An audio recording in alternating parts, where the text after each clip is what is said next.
ಧಿಕ್ಕಾರ ಧಿಕ್ಕಾರ ಧಿಕ್ಕಾರ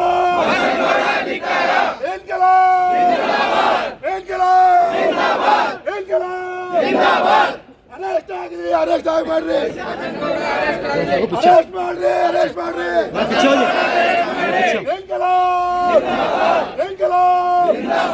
ದೇವರಿಗೆ ನಮನ ಮಾಡ್ಕೊತಾ ಇವತ್ತು ನಾವು ಎಲ್ಲ ಇವರಲ್ಲಿ ಹಮ್ಮಿಕೊಂಡಲಾಗಿದ್ದೀವಿ. ಇಲ್ಲಿ ಎಲ್ಲ ಇವತ್ತು ಕೂಡೋದು ವಿಷಯ ಏನಂದರೆ ಒಂದು ವಾರ ಹಿಂದಿನ ದಿವಸ 7ನೇ ತಾರೀಕಿಗೆ ಮಾನ್ಯ ಬಸನಗೌಡ ಪಾಟೀಲ್ ಯತ್ನಾಳ್ ಬಿಜಾಪುರ ಶಾಸಕರು ರಾಮನವಮಿ ಫಂಕ್ಷನ್ದಾಗ ನಮ್ಮ ಸಾಹೇಬರಾದ ಜಗತ್ತಿನ ಸಾಹೇಬರಾದ ಮೊಹಮ್ಮದ್ ಮುಸ್ತಫಾ ಸಲ್ಲಲ್ಲಾಹು ಅಲೈಹಿ ವಸಲ್ಲಂ ಅವರ ವಿರುದ್ಧವಾಗಿ ಅವಹೇಳನಕಾರಿ ಹೇಳಿಕೆಯನ್ನು ನೀಡಿದ್ದಾರೆ. ಮತ್ತು ಆ ಪ್ರಯುಕ್ತ FIRನೂ ಆಗಿದೆ. ಆ FIR ಪ್ರಯುಕ್ತ ನಾವು ಇಲ್ಲಿ ಇವತ್ತು DC ಮುಖಾಂತರ ಮಾನ್ಯ ಮುಖ್ಯಮಂತ್ರಿಗಳಿಗೆ ನಾವು ಮನವಿ ಮಾಡ್ತಾ ಇದ್ದೀವಿ. ಅವ್ರಿಗೆ ಮ್ಯಾಗ ಕಾನೂನು ಕ್ರಮವನ್ನು ತೆಗೆದುಕೊಳ್ಬೇಕು ಮತ್ತು ಅವರಿಗೆ ಅರೆಸ್ಟ್ ಮಾಡಬೇಕು. ಅವರಿಗೆ ಅರೆಸ್ಟ್ ಮಾಡಿ ಕಾನೂನುಬದ್ಧವಾಗಿ ಏನು ಇನ್ಕ್ವೈರಿ ಆಗಬೇಕು, ಇನ್ವೆಸ್ಟಿಗೇಷನ್ ಆಗಬೇಕು, ಆ ಪ್ರಕಾರ ಅವರಿಗೆ ಇನ್ಕ್ವೈರಿ ಮಾಡಬೇಕು. ಇದು ನಮ್ಮದು ಬೇಡಿಕೆ ಇದೆ. ಇವತ್ತಿಂದ ನಾವೆಲ್ಲ ಹೆಮ್ಮೆಗೊಂಡಿದ್ದಲ್ಲ, ಎಲ್ಲಿ ಯಾಕೆ ಕೂಡಿದ್ದೀವಿ ಅಂದ್ರೆ ಇದು ಒಂದು ನ್ಯಾಯ ಕೇಳಕ್ಕೆ ಹೋದ್ವಿ. ಅವರು ಬಸವನಗೌಡರು ಬಾಯಿ ಬಂದಾಗ ಎಲ್ಲರೂ ಅವ್ರಿಗೆ ಬಾಯಿಗೆ ಏನು ಬರ್ತಿಲ್ಲ ಅದು ಹೇಳ್ತಾರೆ. ಅದು ಅವರು ಇಂಡಿವಿಜುವಲ್ ವಿಷಯ. ಇನ್ನೂ ತನಕ ನಾವು ಅವ್ರು ಏನೇನು ಯಾರಿಗೆ ಹೇಳ್ತಾರೆ, ಒಂದ್ಸಲ ಟಿಪ್ಪು ಸುಲ್ತಾನ್ಗೆ ಹೇಳ್ತಾರೆ, ಒಂದ್ಸಲ ಇವ್ರಿಗೆ ಹೇಳ್ತಾರೆ, ಒಂದ್ಸಲ ಎಲ್ಲರೂ ಒಂದ್ಸಲ ಟೊಬ್ಬಿದವ್ರು ಬರಬೇಡ ಅಂತ ಹೇಳ್ತಾರೆ. ಎಲ್ಲರೂ ಸಹಿಸ್ಕೊಂಡಿವಿ. ಆದರೆ ಇದು ಏನು ವಿಷಯ ಅವರು ನಮ್ಮ ಪ್ರವಾದಿಯವರಿಗೇನು ಹೇಳಿದಾರಲ್ಲ, ಇದು ಅಸಹನೀಯ ವಿಷಯವಾಗಿದ್ದರಿಂದ ನಾವು ಖಂಡನೆ ಮಾಡ್ತೀವಿ.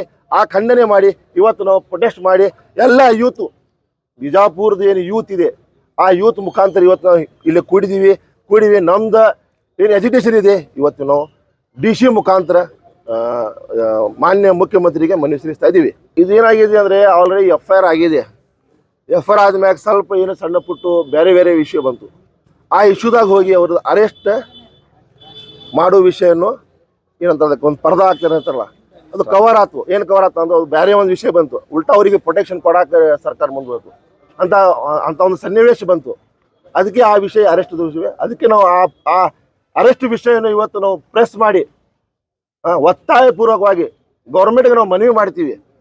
ಇದು ಅವರಿಗೆ ಅರೆಸ್ಟ್ ಮಾಡ್ಬೇಕಂತೇಳಿ ನಮ್ಮದು ಮನವಿ ಇದೆ. ಮತ್ತು ಈ ಮನವಿ ಮುಂದೆ ಹೋರಾಟನೂ ಆಗ್ತೈತಿ. ಆ ಹೋರಾಟ ಆಗಲಾರ್ದ ನೋಡೋದು ಕರ್ತವ್ಯ ಗೌರ್ಮೆಂಟ್ ಇದೆ.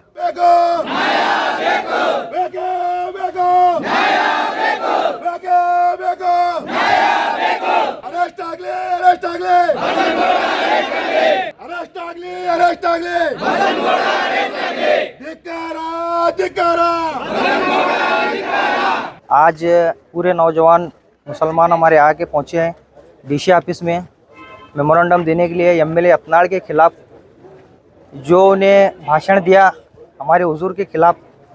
ये सबका दिल दुखे पूरे मुसलमानों का इसके अंदर। और FIR तो बहुत हुए, सब कुछ हुए। अब DC साहब से हमारी गुजारिश है कि उसे जल्द से जल्द अरेस्ट करना। ये सब जो बातें कर रहा उन्हें मुसलमानों को ठेस पहुँची है बातों से, और मुसलमान इससे खुश नहीं है। इससे पहला भी उन्हें बहुत सी बातें कराया, बहुत से मुसलमानों को बोले जब हमें नहीं उठे तभी छूट को हमें उसके ऊपर एक्शन ले, कोई FIR करा को कंप्लेंट कराना था, तब हमें नहीं करे। वो हमारी एक गलती है, लेट ले उस बात को। अभी क्या है DC साहब से रिक्वेस्ट है और CM को भी उसका हमें लेटर दे रहे हैं। और सरकार कांग्रेस सरकार है, उन्होंने उसे अरेस्ट करना जल्द से जल्द।